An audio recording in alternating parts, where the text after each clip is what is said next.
Hello and welcome back to Animation Master Summit 2021. I'm your host, Mrinalini. Before we get on with the session, I would like to lay out some house rules for the Zoom webinar as usual. Number one, kindly do not use the raise hand tab in your Zoom window as this can hamper your viewing experience and cause visual disturbances. Number two, if you have a question to our master, please put it in the Q&A box and not in the comment box. So hope the house rules are clear to all. Now, our master for this session got acquainted with the inner works of animation at a very, very young age. She grew up in an accelerating creative environment surrounded by artists and animators, thanks to her dad, who had started an independent studio at their home when she was very young. Growing up, she nurtured her creative talent, debuting in the industry at a very, very young age and aiming to make it big from the beginning. She went on to make a successful career in animation, leading the team of artists who work for Academy Award winning movies such as Chronicles of Narnia and Life of Pi. Without further ado, I welcome to the Animation Master Summit 2021 stage writer, director, and creative producer Saraswathi Vani Balgam. Welcome, Vani. This stage is yours now. How is everyone doing? Thank you so much, Pralanini, for such a lovely introduction. I wish we were there in person and that we could see each other's faces, that I could see your eyes and I could see your smiles. Good morning to everyone. I hope you're having a good day. This is, how do I start this session? Let's see. I want to start the session by saying a big thanks to the Animation Masters Summit for inviting me to come and speak and share my experiences with all of you. I'm nervous, as you can all tell. The thing is, I'm not a master. I'm in the learning. I still believe that I have a lot to learn from everyone, including yourselves. So I'm going to try and see if I can share a little slideshow and get it started from there. And I'm very, very thankful for all of you and your time today, because that's the most valuable thing.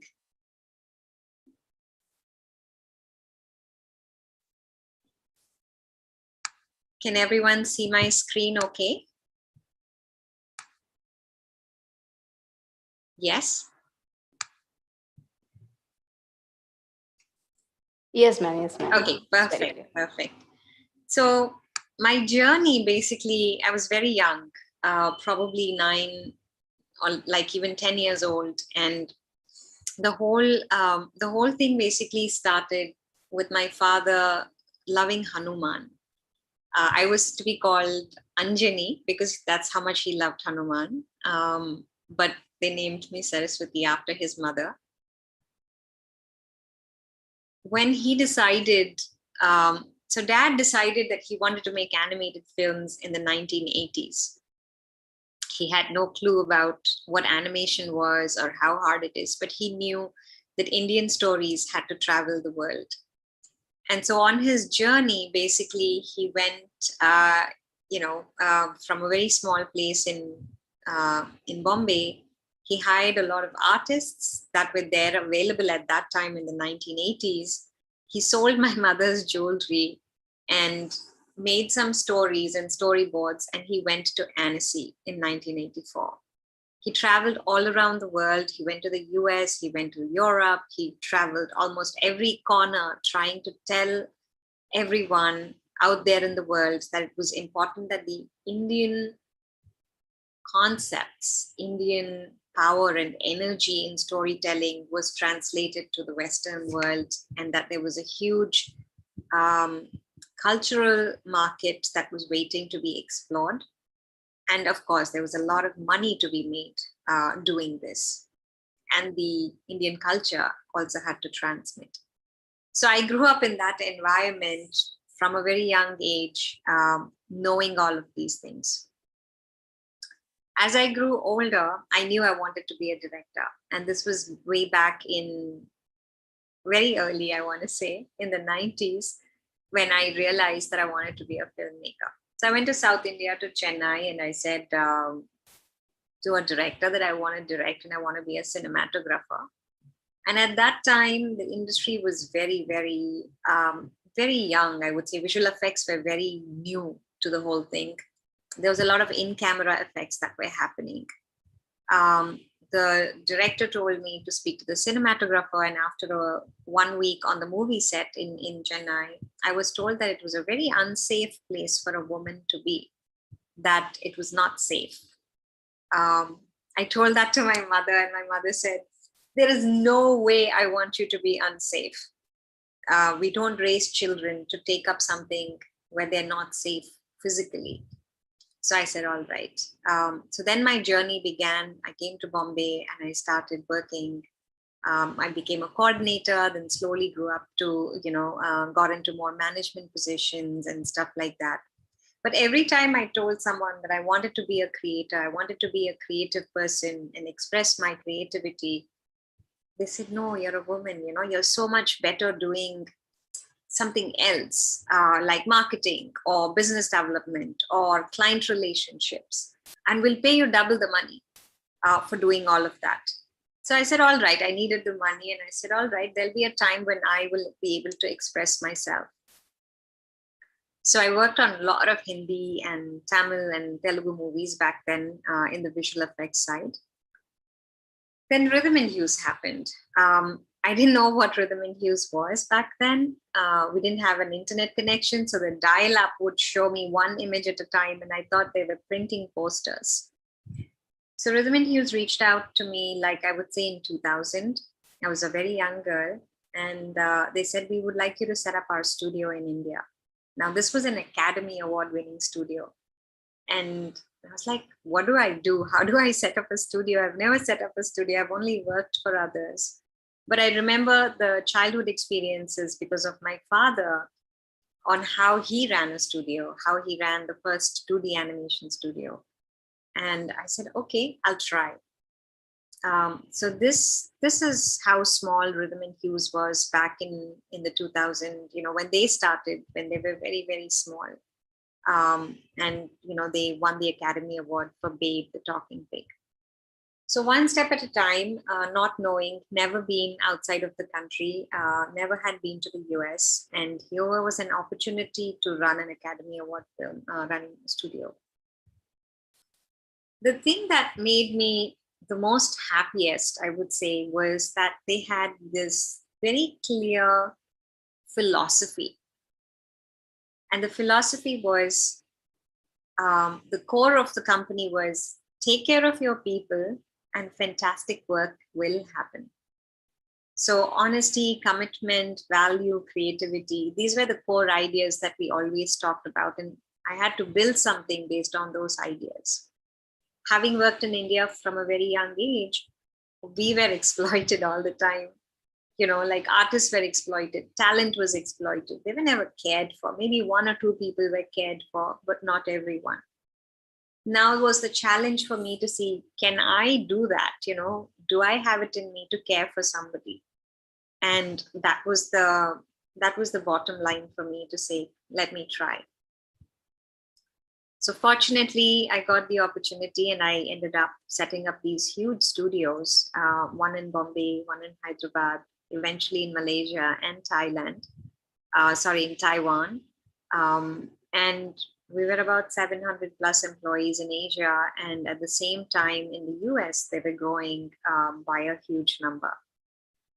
So this collaboration of talent from all around the world, every step I was learning something very beautiful. And one of the things that I learned was that talent is universal, that we are creative no matter what, and we want the best opportunities for ourselves. Very soon we won the Academy Award for the Golden Compass, and Bill Westenhofer over here had come down with the Academy Award to the studio in Bombay and Hyderabad and shared it with everybody. It humbles me to see that kind of respect and that kind of a philosophy being walked by everybody. Even our security guard, Yadav, was holding the Academy Award. That was the success. These are just some pictures that I wanted to share with all of you. we had a lot of fun doing what we were doing. And that was very important for us, you know, like living a balanced work life and family life. I love building studios. I love making everything Indian.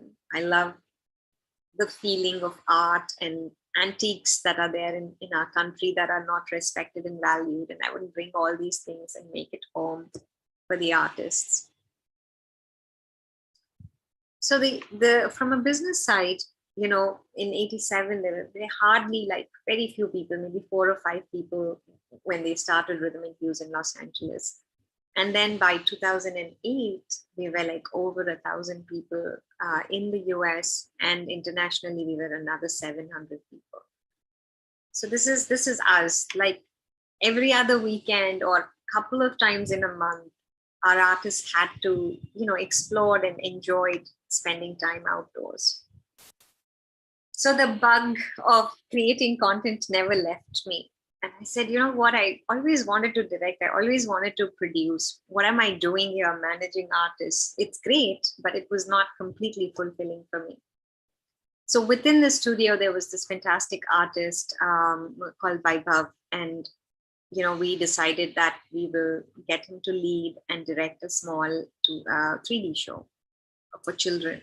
And we did a great job, and we enjoyed it very much and learned the lessons of doing something independent and collaborative. My journey at Rhythm and Hues was for almost 12 plus years. And in those 12 plus years, these are all the films that I had worked on, that I can't say that I made shots, that I created shots, but I was a part of it in some very small way, supporting the teams and helping them to deliver that work. Life of Pi happened. We won the Academy Award again. And with that, we also saw the bankruptcy that had happened. So that kind of left me thinking that even one of the best studios in the world can disappear one day, or something could happen. And it was a very saddening thing to see, you know, like I literally felt like I gave birth to 4 studios. And at this point, all those 4 studios were gone. I was like, what do I do? You know, like, do I go back and work again in another studio, run another studio? Or there were all these questions about life and what does it mean to me now that this thing that I was managing disappeared. And I said, so on my journey, I love traveling. I love trekking to the mountains, especially the Himalayas. I've been traveling since 20 plus years right now. So that's the journey of the Rhythm and Hues side. And now comes the journey of like building a community was a very important thing for my father and also for Rhythm and Hues. And I was very fortunate to be the president of ASIFA India, where there was a lot of community activities, bringing the artists together, very similar to what we are doing right now, only on the webinar event. You know, hopefully things will change. So this was all about giving back to the community, and very fortunate to have done that through Women in Animation and ASIFA India. So when all of this was happening and Rhythm kind of, you know, Rhythm and Hues kind of, that chapter with Rhythm and Hues ended, I started to paint. I started to do a lot of creative things that I never made time for myself. And this I want to say in a very beautiful way, that it was like a rebirth, reinventing yourself and saying, what do I do next? Who do I look up to? What is my purpose in life? And so Dancing Atoms happened and photography happened, and I traveled a lot and captured India because that's what I love the most. This is home to me. And then the idea came of directing a documentary, which I'll share with you in a bit. DreamWorks Animation in Shanghai had invited me to come and be a part of their head of creative for their storyboard and storyboard teams and art department. I was very fortunate to have gotten that responsibility. So I went to Shanghai and I was there for a very brief time, around maybe 3 years or something. But at DreamWorks, I got very close to some very talented, creative people, and this one particular mention to Jill Coulton, who is the director of Abominable, and she said, "Why don't you go and create your own material? Well, you've got so many ideas. Why don't you go try it? Why don't you invest in yourself?" And that that voice was very important to hear it from someone else, maybe. And so I heard that. And then the journey began as an independent filmmaker. So suddenly someone who is responsible for the whole, for 4 studios, constantly busy, no time, meeting after a meeting and all of that. And now I was independent. Independent filmmaking is the hardest thing. Because you do everything yourself. You pick up the camera. So I picked up my camera. I went, I interviewed, I directed, I did my sound design. I hired a bunch of editors to help me finish my projects, and started going to film festivals and started putting my films out there. It was very difficult, but we did it. As I was doing a lot of the live action stuff, because animation and visual effects is very hard as an independent person to create, I started thinking, what else can I do with my time?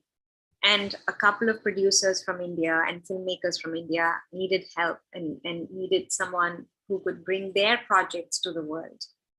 So that journey kind of began.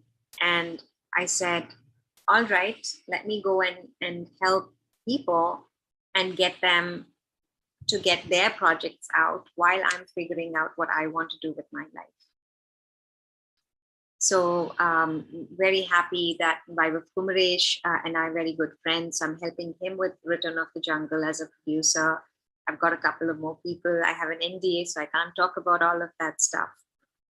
The last 2 to maybe 3 years, my focus the last 7 years actually, my focus has been on writing animation and writing feature films in animation. So I've been very, very busy kind of writing all of that. 2 of my projects have been shortlisted by a Canadian studio and a Thailand studio. And I'm super excited that I'll be writing for preschool. We're in the process of getting some writers and doing all of that stuff.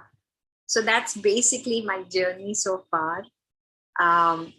What I would like to, the reason I'm sharing all of these things is that every day is a new day, and every day something new is there for us to create. Every day there is an opportunity for us to be kind to ourselves and say, I am amazing. What can I do today? And that attitude is something that's kept me very happy during these COVID times. I think I've put in 18 hours a day during the COVID times. I must tell you that there's nothing else to do but work. There's nothing else to do but focus on all the projects that never got the time. So one of the slides that I had prepared was, I wanted to talk about how fortunate we all are, how fortunate we are in our life to do the things that we actually love to do and be very passionate about it. And there is so much abundance in life. We are always comparing ourselves with someone else and saying, oh, that person did this and this person did that. And we waste our creative forces, our creative energy by comparing with others.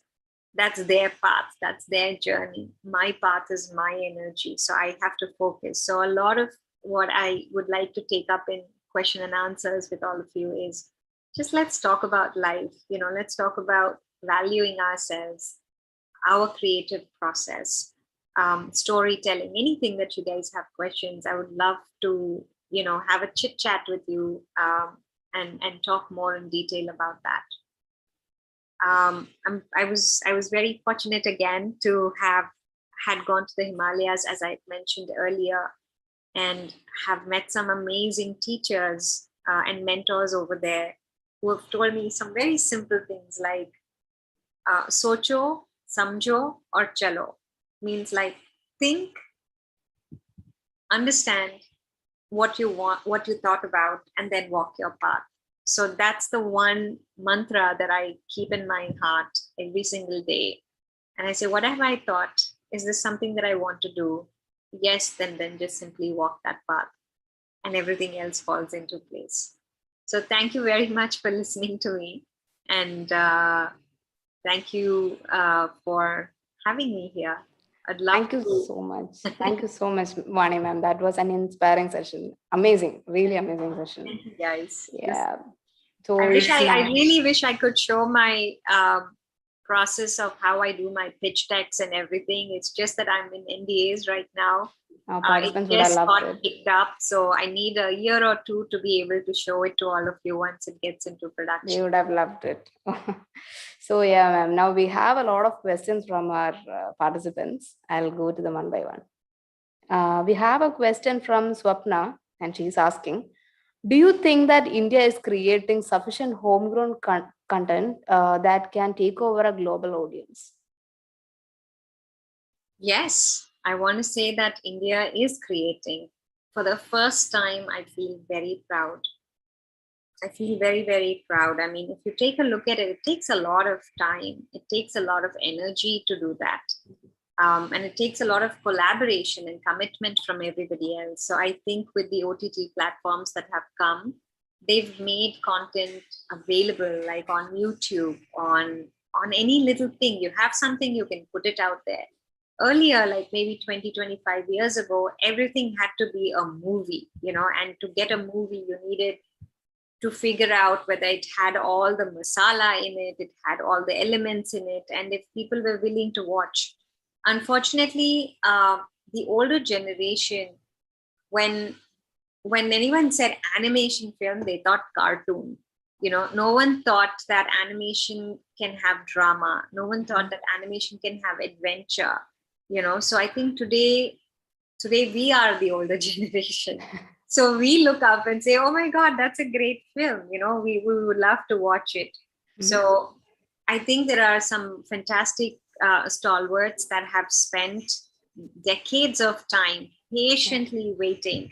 And because of their hard work and their patience and perseverance, that we are seeing the doors are opening to animation in India.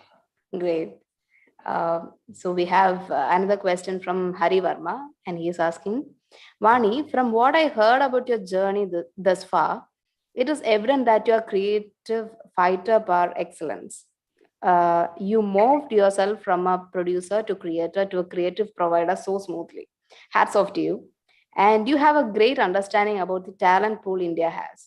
Could you share your thoughts on how to ensure that the abundant talents are mentored, recognized, and change their life over the years, and the process becomes the treasure chest of great products? If you want me to repeat. Oh my God, that's you're going to make me cry, guys. I want to say that everything starts with trust. True. Everything starts with trust, and trust from my parents. I want to start with that. Trust from the family. Because it's at the end of the day, we come from someplace, like physically we come from someplace. Spiritually, I don't know where we come from. I'm trying to find that out. But when we come from our parents, and our parents are constantly telling us that you're amazing, you can do anything, whatever you want is waiting for you. And that kind of a thing changes your mind, to say, why are they saying that? Why do they believe in me? And then you realize that you believe in yourself. So that self-confidence is something that if we have, I think there is no turning back. What's the worst thing that could happen? The worst thing that could happen is we fail. And I think that's the best thing that could happen. I had failed one of my very important exams in school. And I tell you this, I was scared of going back home because I knew that my mother would not like it. I come from a very simple South Indian family, where all my cousins are all like studying to become doctors and engineers. We all face that. Girl who failed an exam, like that's not acceptable. And I stood at the bus stop, and this was in Bombay many, many years ago. And I thought I'll run away from home. I didn't want to go home. And I was crying sitting there. And I remember my father coming from the bus and saying, and I just cried. I just cried and said, oh, and he's like, what happened? I was like, I failed in Hindi, Papa. And he's like, that's okay. And he bought me an ice cream. Wow. And it was tutti frutti. You still remember that? Yes. And we were going through a lot of financial problems back then. And I remember this man had this huge smile on his face while I was crying and eating my ice cream, as if he knew where I will be in my life.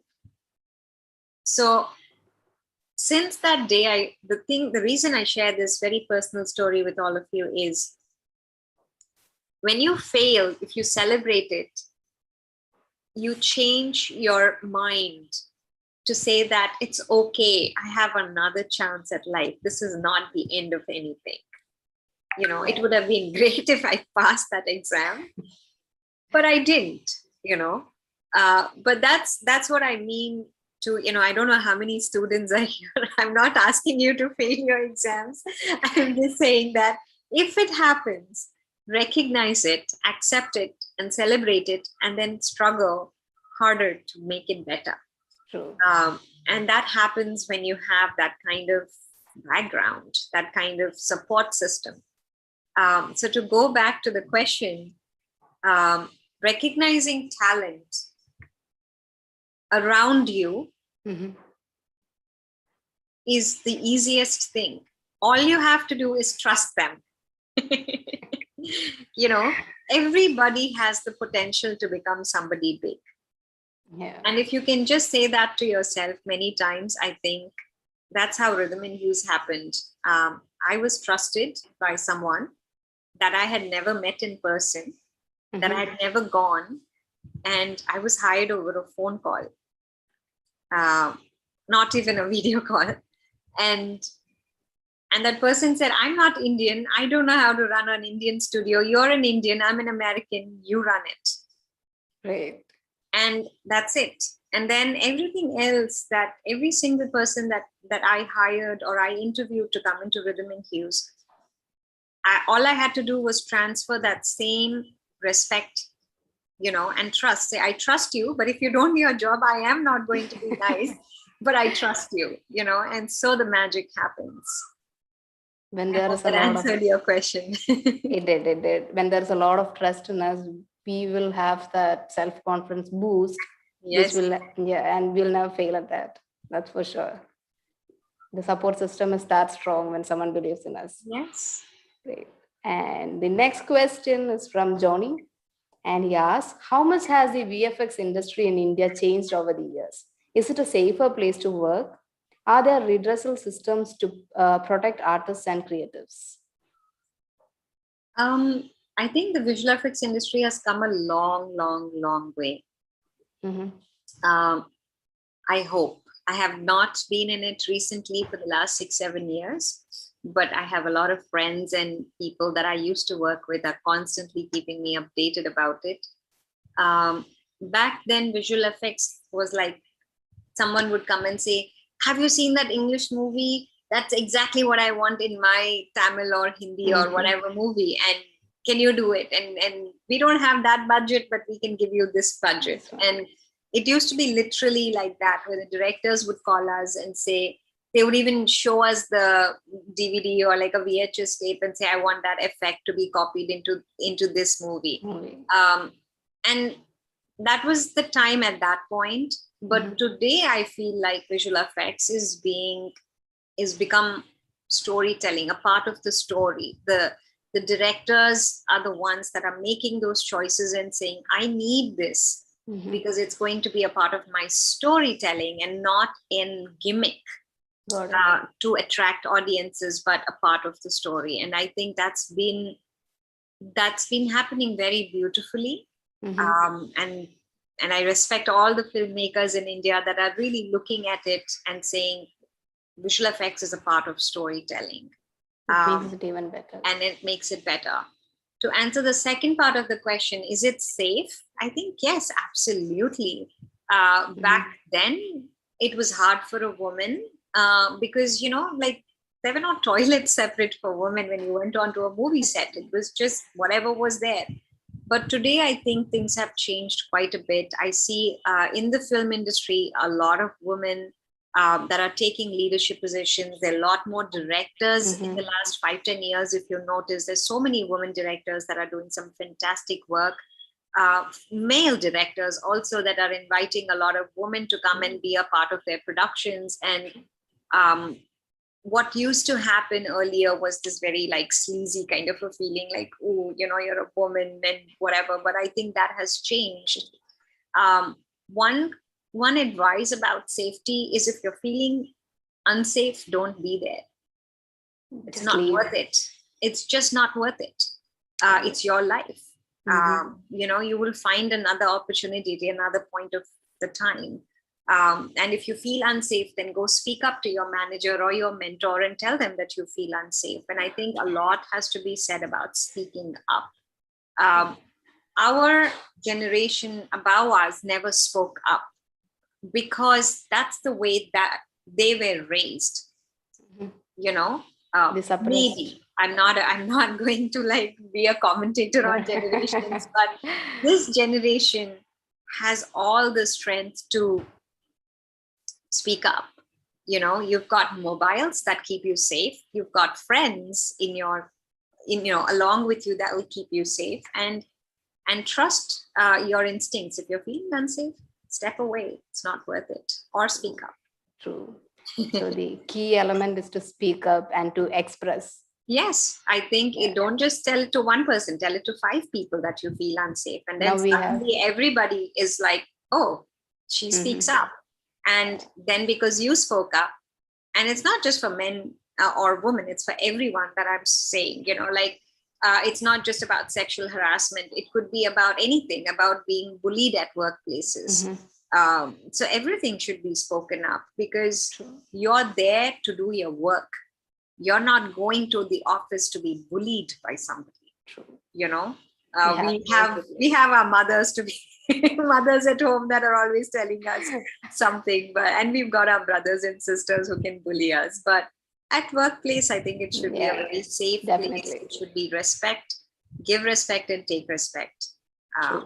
So next question is from Hari. Rhythm and Hues set an industry standard in India for both world-class quality in work and workplace culture. Can this be replicated throughout the country? And if so, how? I think that's exactly what I've been speaking so far. Either it comes from the top up on how you follow the chain. Again, as I said, we are all very fortunate, and our destiny is in our hands. So if you decide that you want to create a safe place, a happy place, it's in your hands. It's not in my hands. Just like what Paulo Coelho says, the whole universe will work for it. Yes. If we have it. You just have to demand it. You just have to demand that that's what I want. And you'll get it. You just have to stay to it.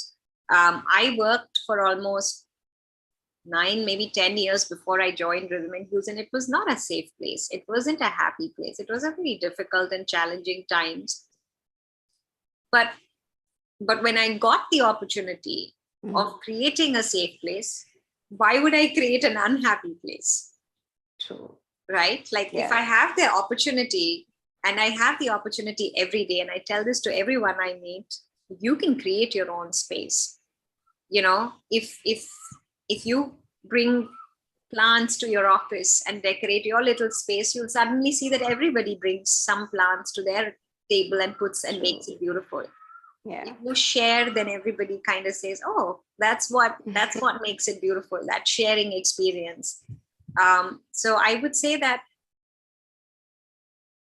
the relationships that you have is what makes a workplace beautiful.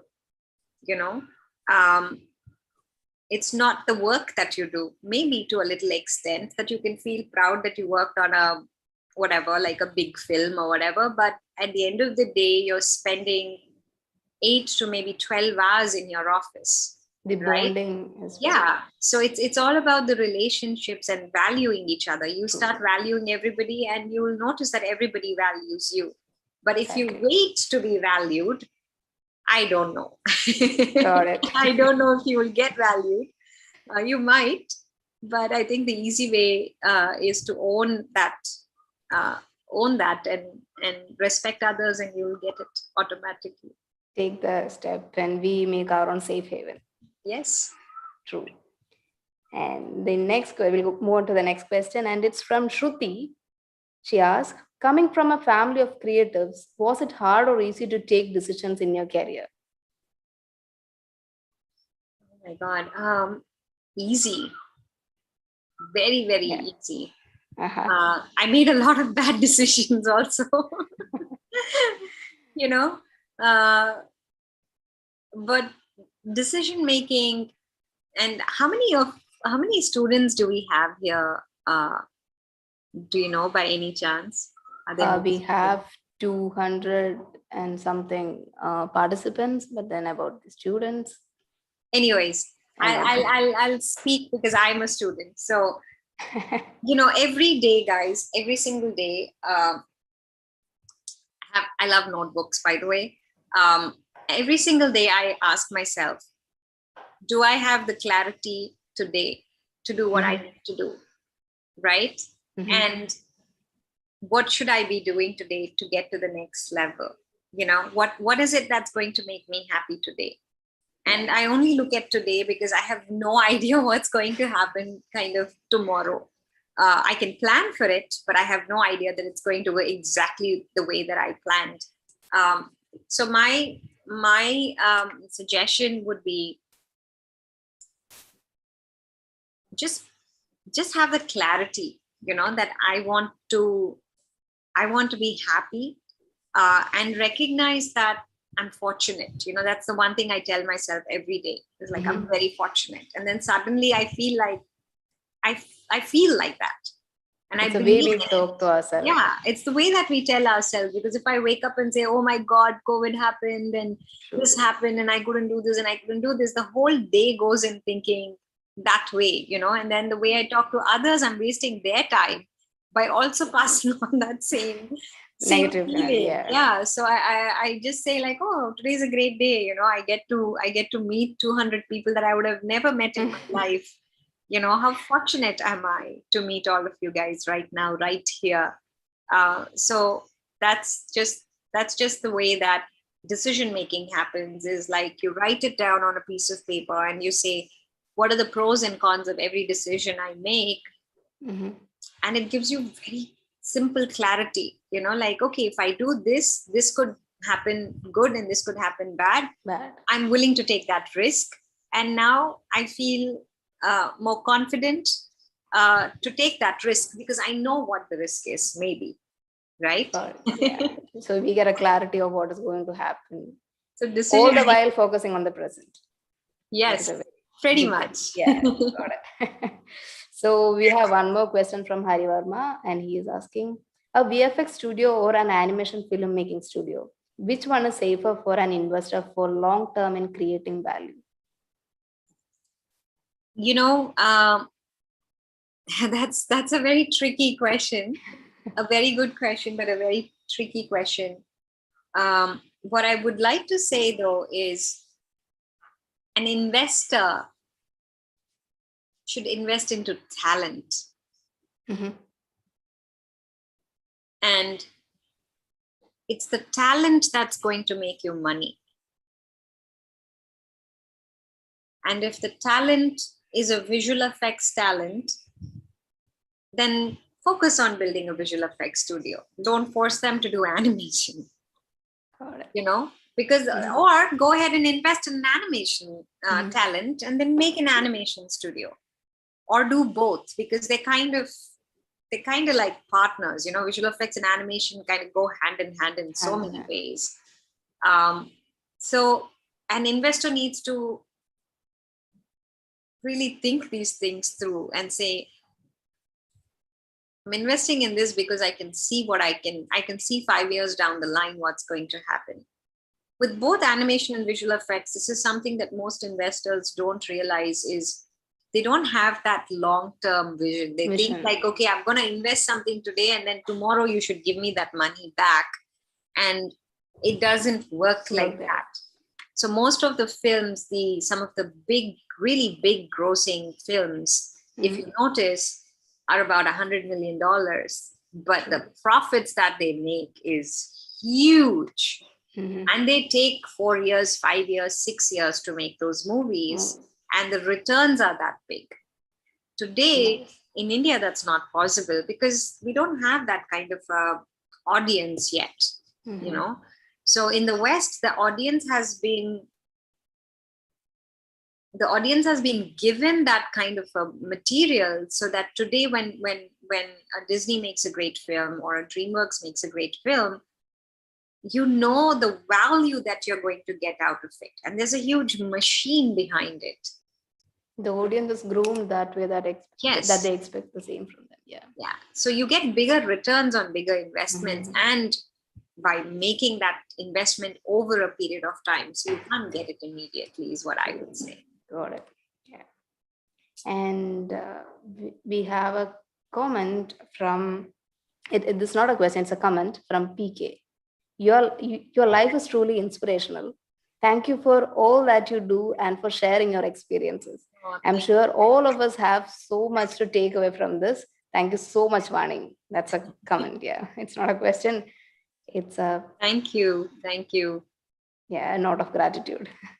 And one more note from Supriya Menon, and she says, "Hello, ma'am. We really loved your presentation. It's truly inspiring. My question for you is, most of us have ideas, but we find it really hard to get a head start and end up doubting our skills. How do we cope up with that?" Even I would love to know that. I suffer the same thing, the same exact thing that you asked every day. And I'm going to be honest about it. And it can lead to a very dark place. But the best thing that I would say is, again, I write. I write down my idea, whatever idea that I get, and I leave it there. I create a Excel sheet, or I have it on my MacBook, and I just say ideas, and I put a tab, and under that, all my ideas go with the date, saying this idea I dreamt of this, or I thought about this when talking to somebody, and I just make those notes and leave it over there. And then I take like maybe half an hour, 40 minutes to just go through them and say which idea is the most unique, most authentic. And then I invest time in it slowly and slowly and slowly.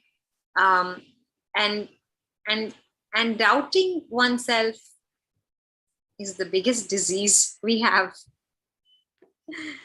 It's, I don't know how to put it, but why are we doubting? If you ask that question, why am I doubting my own self? If I ask that, there is no answer to it.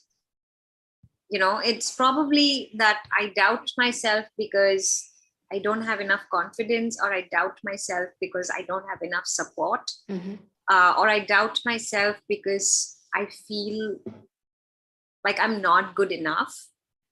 So I'll send out a link. I don't know if I can send a link here, but I'll send it to you and then you can share it with them later. Or you can Google it. It's called, sorry about that. It's called cognitive behavior. And there are 10 or 11 cognitive disorders, I want to call them. And we all have it at some degree, where we think someone else is better we are not good enough, or we think that everybody is there to make me feel bad. There are all these problems, in our brains, in the way that negative thinking happens for us. And that either comes because of the people that we've surrounded ourselves with, or it could even come from family. It could even come from the previous work experiences or college or school or wherever. This is a very normal thing that happens, but I'm so happy that you recognize it, that we all feel insecure. Even I feel insecure every day. But I ask myself, what am I feeling insecure about? And the minute I ask it, I should get an answer. And if I get an answer, I know what I'm insecure about. So I won't be insecure anymore. So a lot of it has to do with the simple asking questions of what, why, where, how, who, and when. Break it down into simpler terms. Yeah, And just like ask yourself, because, sorry, what were you saying? Go on, ma'am. No, I'm saying, like, ask yourself. I've had a fantastic spiritual teacher who's taught me this technique. And it's Swami Vivekananda's concepts of learning. Okay. And so basically, if you question yourself like this, then there should be no doubt, then there should be no fear, then there should be only courage to move forward. So all the negative thoughts are draining our creative energy. I personally have experienced that, and it's taken me many years to come out of that pattern and behavior.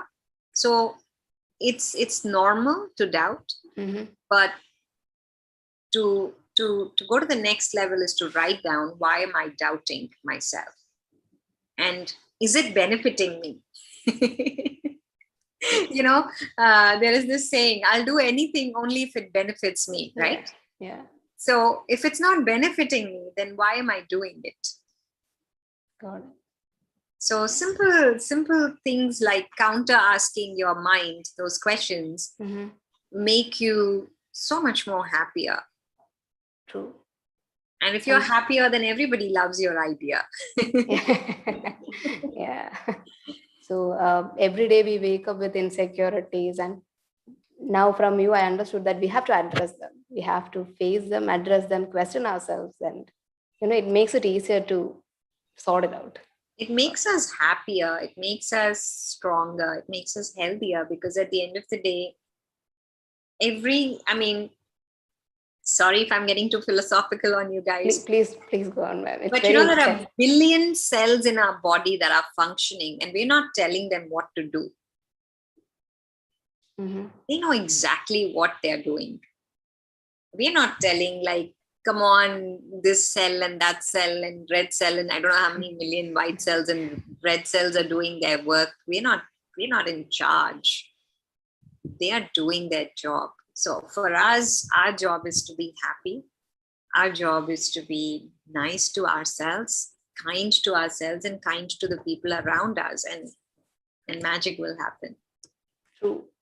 Great, ma'am. I've heard about cognitive learning, so now I know something more about cognitive behavior.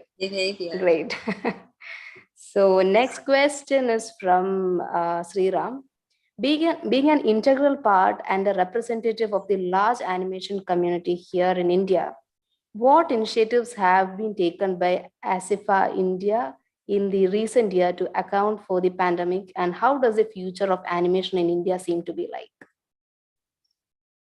Wow, ASIFA India is doing its best. I think I'm a very small part of ASIFA India, but we're doing our webinars, and we are in touch with Toons Animation. We're constantly partnering with other people to make this happen. Those are the small initiatives that we are able to do because there is no in-person meetings that are happening. So that's what we're doing with ASIFA India. What is the animation industry look like for India? It's in your hands. It's really in our hands to make it whatever we want. If you're a creator, start creating. Get your pitch decks together, get your presentations together. Like the one of the preschool shows that I wrote, I would have gone to maybe 30 people and pitched my project and got rejected 29 times. That is very inspiring. I mean, it's not easy. So, like the thing, another very philosophical thing, or a very common sense thing that I learned at a very much later age in my life is we give up very quickly.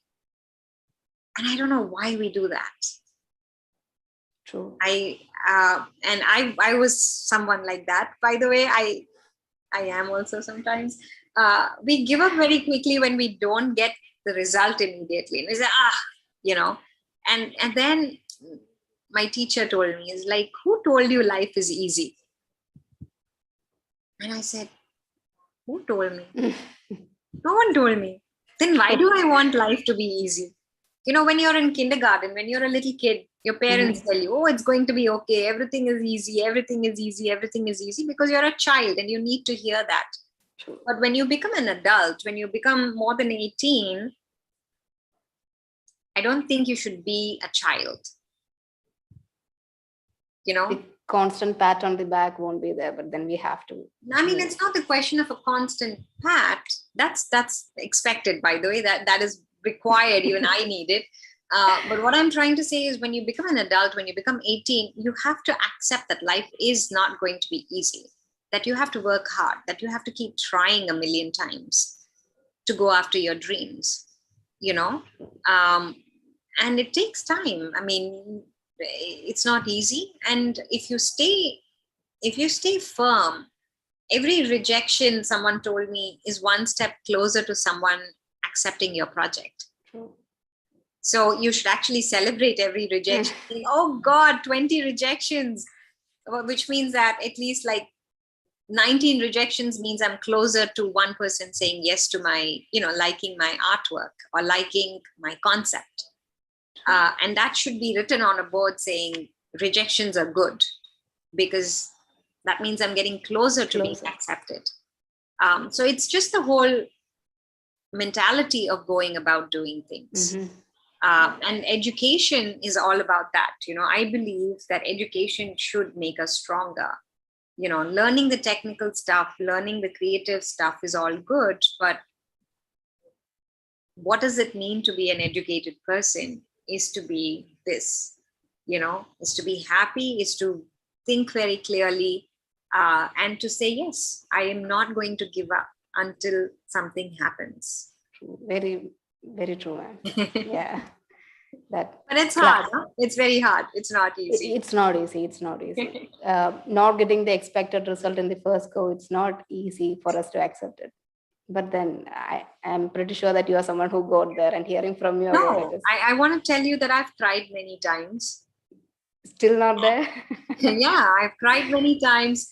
I've probably gone into some really dark space. I don't want to call it depression, but the truth is, it's okay to accept yourself. It's okay to say that they don't like my idea. Is not the end of the world. It's one person that doesn't like your idea. It's 10 people that don't like your idea, but there are 6 billion people out there. If 6 billion don't like your idea, then you can then you can be depressed if you want. One rejection won't count. Yeah. Exactly. So the numbers in our head are like, our math is not good. Definitely, we should think like we should be looking at the brighter side.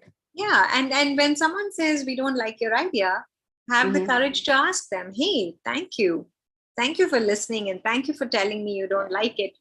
Can you tell me how I can make it better? Yes. That learning. And you will suddenly see a shift in the person's energy, where they'll say, oh, this person actually wants to know what I don't like. And now I have so many best friends because of that, when I went and said, great, thanks for the feedback. Can you tell me what you don't like? And you want to talk to me? I said, yeah, I want to talk to you. And then we had coffee, or, we met like this on the internet, and then now they're my advisors, they're my producers. Great. So you look at the brighter side there, and you learning from that. Yeah, everything you have to turn it into, how can I make benefit for myself? How do I benefit? not benefit like money, but like benefit, like how do I learn? If How I do don't you add ask, value? yeah, if I don't ask, then no one's going to ask for me, right? Yes. If you're going to come home and say, oh, they rejected my idea, and you have no reason why, then you can't make it better for the next person. True. So in fact, taking advice is the best thing. Asking questions is the best thing. Why they didn't like yes. True, very true. How are we doing on time? I feel like we're getting closer, and we have one more question for you, ma'am. Okay. I would love to see their faces, even if it's for 1 minute. If there was any way that you could spotlight anyone, sure. Okay, no problem. I don't think so. No problem. Yeah, even there are a lot of them out there, and even they would have loved to talk to you directly, but then yes, you don't have an option for that. So sorry. The last question is, we know that nurturing talent, especially encouraging women to join this industry, is a long-term passion project of yours. Can you tell us a bit about your efforts in that direction? Actually, I personally don't feel I'm a woman at times. In the sense that when I see someone, I feel happy, you know. I see that they have the potential. And I feel that they're just waiting for someone to give them an opportunity. So, yes, I mean, I definitely want to encourage more women to become creators, to be producers, to be on panels. Because if this generation, so when I was very young, I didn't see many women, you know, so I didn't have anyone to go to and look up to and say what it is. And there was also a lot of like strange jealousies, and, you know, like women didn't care for other women. And there was like this very ugly, like very filmy kind of thing, I want to say, like, oh, this is not safe, you know. But today I think the internet has changed the world in a big way. In India, the last year that I mean, I've been living in India and in Los Angeles for almost 6-7 years right now. But every time I see like someone sending me an invitation to attend a seminar, I don't see women on it. I don't even see a woman moderating it. And my blood boils. My blood boils, and I say, what the, you know, like, how could it be? Like 20 years ago, this was okay, but today it's not okay. It's not like, okay. It's just not okay. So again, it's a part of speaking up, and that's what I like to do. Like, not just here, even when I'm back in the US, that's something that I do. When I go and watch a webinar or I see a panel, that's the first thing that I say. Why aren't they, you know, if there are 3 men, get me 3 women. Are you telling me there are no women in my country? Are you telling me there are not enough creative women in the animation industry in India? I don't believe it. True. You know, so if you don't ask those uncomfortable questions, then everybody thinks it's okay. And I don't think it's okay. It's not okay when we have the whole world to listen to us now. Yeah. So the idea about me having a special cause of getting women on the limelight is because there is no one else speaking about it. There's no one else saying it out loud. So people think it's my mission, and I think it should be everybody's mission. I think it should be the guy sitting next door should say, you know what, I would like to see a woman speak. I would like to see, especially in COVID, you know, like I have some fantastic people that are working for Dancing Atoms, the company that I'm working with. And I have a woman who's got a throat problem, and she's sitting at home and she has to manage her mother-in-law, father-in-law, cook for the husband, take care of her little daughter, and talk to me and do the work. I mean, can you imagine? And the men equally are also, you know, being very supportive. So I think the dynamics have changed. And so every man should say, as much as I would say that we need a woman on the panel, I think more men should say, hey, I would like to hear a woman's point of view of what's happening in animation. Why not? Yes. Why can't you say it? It doesn't cost anything. True. To say that. So yeah. It has to be addressed. True. So I think we are done with the questions, ma'am. It was very, what can I say? To hear from someone so successful like you, and you speak out about your insecurities and the struggles you went through in your field to reach where you are right now. I think it's very, there's a lot to learn from your journey. We have a lot of students participating in this session, and it's a great learning journey for them. This 1 hour would have been like that for them for sure, as well as for me. It was really amazing. The way you stood up for yourself, the way you embrace the negativities as well as the positive things in your life in a very balanced way. It's amazing, man. Yeah, it takes a lot of, thank you. I mean, if you accept your strengths, it makes you stronger. If you accept your weaknesses, it multiplies your strength. True. You know, because Very true. weakness is what I created from myself. No one put it into me. Mm-hmm. You know, no one put it into me. I did it. So the only person who can take it out is me. It's all in here. Yeah. So if and it's you know, every day I work on myself. Mm-hmm. Every day I ask myself, you know, am I doing the right thing? Am I behaving correctly? Am I saying the right thing? Am I communicating the right thing? And so I know we didn't talk a lot about writing and creating and directing, but everything comes from this concept of respecting yourself first. You know, if you respect yourself and if you care enough for yourself, then you kind of expand that. So to everyone that's listening, I just want to say thank you so much. You've made my day. Even though I don't know you all in person, I want you to have a fantastic life. I want you to all be creators. Even if it is writing a short story of half a page, 1 page, please practice writing. We don't have enough writers in the industry. So, you know, be animators, be modelers, be whatever you're creating, but also write every day. So I didn't do that enough. So I respect if someone else did that. Thank you so much, ma'am. Thank you so much. Thank you, everyone. It was have a privilege to have you with wonderful. us. Great. All right.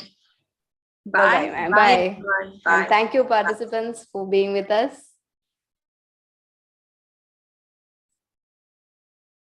And with that, we come to the end of this master session. See you again tomorrow. Until then, thank you. Stay safe.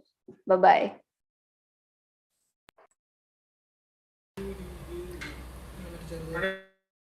Okay. Action.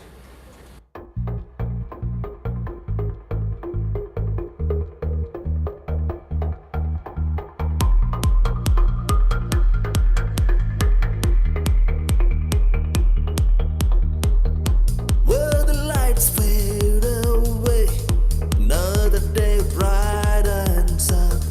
Look around you, don't feel alone. See the last stars above, staying in harmony. Imagine your star in the sky. Every day is a new day, and anywhere we go, together we stay in harmony. Every day is a new day, and anywhere we go, together we stay in harmony.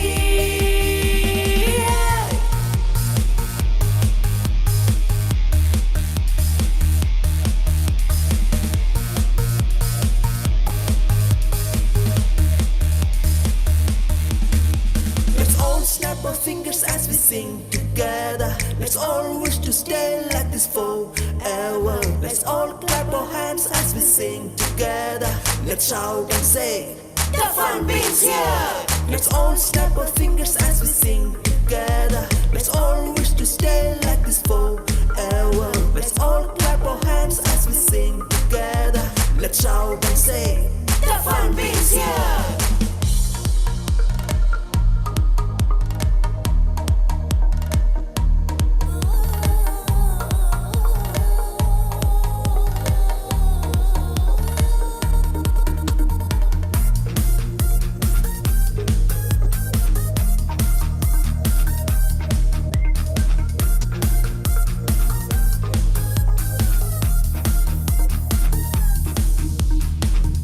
Where the lights fade away, another day brightens up.